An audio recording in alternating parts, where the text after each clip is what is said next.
بسم اللہ الرحمن الرحیم۔ السلام علیکم ورحمۃ اللہ وبرکاتہ۔ ناظرین، امید کرتا ہوں آپ سب لوگ خیر و عافیت سے ہوں گے۔ ناظرین، ایک مرتبہ حضرت عیسیٰ علیہ السلام کسی پہاڑ کی چوٹی سے گزر رہے تھے۔ اس وقت ابلیس ان کے پاس آیا اور ان سے کہا، اے روح اللہ، یہ بتاؤ کیا تمہارا خدا اس بات پر قادر ہے کہ اگر تم اس چوٹی سے نیچے گرو تو وہ تمہیں بچا سکتا ہے؟ حضرت عیسیٰ علیہ السلام نے کہا، جی ہاں، میرے رب کو یہ قدرت حاصل ہے۔ ابلیس نے کہا، یہ بات حق ہے، آپ اپنے اس دعویٰ میں سچے ہیں تو آپ اپنے آپ کو اس پہاڑ کی چوٹی سے گرا دیں، میں دیکھتا ہوں آپ کا رب آپ کو مرنے سے کیسے بچاتا ہے۔ حضرت عیسیٰ علیہ السلام نے محسوس کیا کہ شیطان انہیں ناجائز وسوسہ میں مبتلا کرنا چاہتا ہے۔ انہوں نے اسے کہا، لعین، کیا تو چاہتا ہے میں اپنے رب کی آزمائش کروں؟ یہ بات علیحدہ ہے کہ مجھے اس بات پر یقین ہے کہ میرا رب میری حفاظت کرے گا۔ اللہ تبارک و تعالیٰ کا ہر فرمان برحق ہے اور ہمیں اس میں کوئی شک کرنے کی گنجائش نہیں ہے، لیکن میں خدا کی آزمائش نہیں کرتا۔ کچھ دنوں کے بعد ابلیس ان کے پاس پھر آیا اور انہیں کہا، اے عیسیٰ، تم تو اللہ ہو، کیونکہ تم مردے زندہ کرتے ہو اور غیب جانتے ہو اور لوگوں کو غیب کی خبریں دیتے ہو۔ حضرت عیسیٰ علیہ السلام نے اس کی بات کاٹتے ہوئے کہا، لعین، تو جھوٹ بولتا ہے، میں تو خدا کا مستجاب دعویٰ بندہ ہوں۔ اللہ میری دعائیں قبول کرتا ہے اور اسی کے حکم سے مردے زندہ ہوتے ہیں، اور جہاں تک غیب کی باتوں کا تعلق ہے تو خدا مجھے غیب کی اطلاع دیتا ہے، میں لوگوں کو اس کی خبر دیتا ہوں۔ جب ابلیس نے دیکھا کہ حضرت عیسیٰ علیہ السلام اس کے جال میں پھنسنے پر آمادہ نہیں ہے تو اس نے چیخ مار دی اور ان کے سامنے سے بھاگ کھڑا ہوا۔ ناظرین محترم، ابو نصر نشا پور کا ایک سلطان ہو گزرا ہے۔ ایک مرتبہ وہ لاؤ لشکر سمیت اپنے دارالحکومت میں داخل ہو رہا تھا کہ ایک مقام سے قاری کی آواز نے اسے چونکا دیا۔ ابو نصر قرآن سننے کے لیے رک گیا۔ قاری نے دل سوز آواز میں سورۃ العمران کی آیت نمبر 26 کی تلاوت کی، جس کا ترجمہ یہ ہے، آپ کہہ دیں کہ اے اللہ، تو ہی مالک الملک ہے، تو جسے چاہے سلطنت عطا کرے اور جس سے چاہے سلطنت چھین لے، جسے چاہے عزت دے اور جسے چاہے ذلت دے، تمام بھلائی تیرے حق میں ہے، بے شک تو ہر چیز پر قدرت رکھتا ہے۔ اس آیت کریمہ نے سلطان کے دل پر گہرا اثر کیا اور وہ یہ آیت سن کر کانپ اٹھا، گھوڑے سے اترا اور رکوع کیا، پھر سجدہ بجا لایا۔ کچھ عرصہ بعد اس قاری کی وفات ہو گئی۔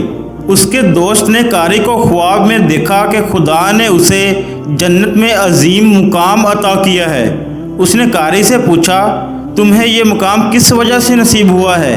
قاری نے جواب دیا، میں تو ایک بدکار اور گناہگار انسان تھا، میرے نامہ اعمال میں کوئی خاص نیکیاں نہیں تھی، مگر اس کے باوجود اللہ تبارک و تعالیٰ نے مجھ پر خصوصی کرم کیا اور مجھے یہ مقام عطا کیا۔ اور اللہ تبارک و تعالیٰ نے مجھ سے فرمایا، تو نے دنیا میں ایک سلطان کو ہماری عظمت یاد دلائی تھی، اس کی وجہ سے ہم آج تجھ پر رحم کر رہے ہیں اور تجھے بلند مقام عطا کرتے ہیں۔ جی ہاں، اللہ تعالیٰ کا فرمان ہے، تم مجھے یاد کرو، میں تمہیں یاد کروں گا۔ ناظرین محترم، پرانے زمانہ میں انطاکیہ ایک بہت بڑا شہر تھا۔ یہ شہر ایشیائے کوچک میں واقع تھا۔ اس شہر کی لمبائی 12 میل تھی اور اس میں انسانوں کی ایک بھاری تعداد قیام پذیر تھی۔ انطاکیہ شہر کے لوگ گمراہ اور ظالم تھے، وہ ستاروں اور بتوں کی پوجا کیا کرتے تھے۔ اللہ تبارک و تعالیٰ نے ان کی دستور و ہدایت کے لیے ان کے پاس 2 نبی بھیجے۔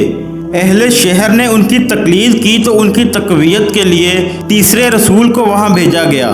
چنانچہ تینوں انبیاء نے لوگوں کو خدا کے راستہ کی دعوت دی اور شہر کے گوشہ گوشہ میں انہوں نے تبلیغ دین کی، لوگوں کو توحید کی دعوت دی اور یوم قیامت سے آگاہ کیا اور انہیں عذاب خداوندی سے خبردار کیا۔ اہل شہر بڑے بدبخت تھے۔ 3 انبیاء کی مشترکہ تبلیغی کوششوں کا ان پر کوئی خاص اثر نہ ہوا اور پورے شہر میں سے صرف 40 افراد نے ہی دعوت حق کو قبول کیا۔ شہر کے باقی لوگوں نے تینوں انبیاء اور ان کے پیروکاروں کو پکڑ کر انہیں سخت اذیتیں دیں اور ظلم کی انتہا یہ کی گئی کہ ان مظلوموں کی گردن میں سوراخ کر کے اس میں رسیاں ڈال دی گئیں اور شہر کے ظالم لوگ رقص بسمل سے لطف اندوز ہوتے رہے۔ اس شہر میں ایک مرد مومن رہتا تھا جس کا نام حبیب انجار تھا۔ وہ ان انبیاء پر ایمان لایا تھا لیکن وہ اپنے ایمان کو مخفی رکھتا تھا۔ وہ شہر میں بڑائی کا کام کرتا تھا۔ اسے جو مزدوری ملتی تھی وہ اس کو 2 حصوں میں تقسیم کرتا تھا۔ ایک حصہ اپنے اہل خانہ کو کھلاتا تھا اور دوسرا حصہ غرباء و مساکین میں تقسیم کرتا تھا۔ جب حبیب انجار کو اس ظلم کا پتہ چلا تو انہوں نے اپنی قوم کو تبلیغ کرتے ہوئے کہا، اے میری قوم، ان رسولوں کی پیروی کرو، ان کی اتباع کرو جو تم سے کوئی اجر نہیں مانگتے اور وہ راہ راست پر ہیں، اور میں کیوں نہ اس ذات کی بندگی کروں جس نے مجھے پیدا کیا ہے اور جس کی طرف تم سب کو پلٹ کر جانا ہے۔ کیا میں اسے چھوڑ کر دوسرے معبود بنا لوں؟ حالانکہ اگر اللہ تبارک و تعالی مجھے کوئی بھی نقصان پہنچانا چاہے تو نہ ان کی شفاعت میرے کسی کام آ سکتی ہے اور نہ وہ مجھے چھڑوا ہی سکتے ہیں۔ اگر میں ایسا کروں گا تو میں گمراہی میں مبتلا ہو جاؤں گا۔ میں تمہارے رب پر ایمان لے آیا، تم بھی میری بات مان لو۔ لیکن ظالم لوگوں نے ان کی بات پر کان نہ دھرے اور ان کی نصیحت سن کر خواب غفلت سے بیدار نہ ہوئے، بلکہ ظالم درندے اس پر ٹوٹ پڑے اور بیچارے کو اتنا مارا کہ اس کی آنتیں باہر نکل آئیں اور پھر اس کا گلا دبا کر قتل کر دیا اور لاشا کو ایک کنویں میں ڈال کر اس پر مٹی ڈال دی گئی۔ ناظرین محترم، بعض روایات کے مطابق ظالموں نے اسے پکڑ کر آری سے 2 حصوں میں تقسیم کیا تھا۔ ایک اور روایت میں آتا ہے کہ لوگوں نے اس کی گردن میں سوراخ کیا اور اس میں رسی ڈالی اور پھر اسے سولی پر چڑھا دیا جہاں اس کی موت واقع ہوئی۔ حبیب انجار کو موت سے قبل انبیاء دکھائی دیے تو اس نے یہ آخری الفاظ کہے، میں تمہارے رب پر ایمان لایا ہوں، میرے گواہ رہنا۔ اس کے بعد اس کی روح پرواز کر گئی۔ اللہ تبارک و تعالیٰ نے اس کی قربانی کو قبول کیا اور اسے عظیم ثواب دیا۔ اس کی روح جیسے ہی جسم سے جدا ہوئی تو اسے جنت میں بھیج دیا گیا۔ جیسا کہ قرآن مجید بیان کرتا ہے، حبیب انجار کو نیک انجام مبارک ہو۔ ناظرین محترم، 3 انبیاء اکرام نے مل کر لوگوں پر محنت کی لیکن صرف 40 لوگوں نے ہی دین حق کو قبول کیا۔ لہٰذا ہمیں بھی آخری امت ہونے کے ناطے دین حق کو لوگوں تک پہنچانا چاہیے، پھر چاہے جتنے لوگ بھی اس بات کو سنیں اور اس پر عمل کریں۔ لہٰذا ہمیں اپنی محنت کرتے رہنا چاہیے۔ امید کرتا ہوں یہ ویڈیو آپ کو ضرور اچھی لگی ہوگی۔ اگر یہ ویڈیو اچھی لگی ہے تو اس ویڈیو کو لائک کیجئے اور اس طرح کے مزید اسلامی معلوماتی ویڈیوز دیکھنے کے لیے ہمارے اس چینل کو سبسکرائب بھی کر لیجئے تاکہ ہر نئی آنے والی ویڈیو آپ تک بروقت پہنچ سکے۔ ملتے ہیں اگلی ویڈیو میں، تب تک کے لیے اللہ حافظ۔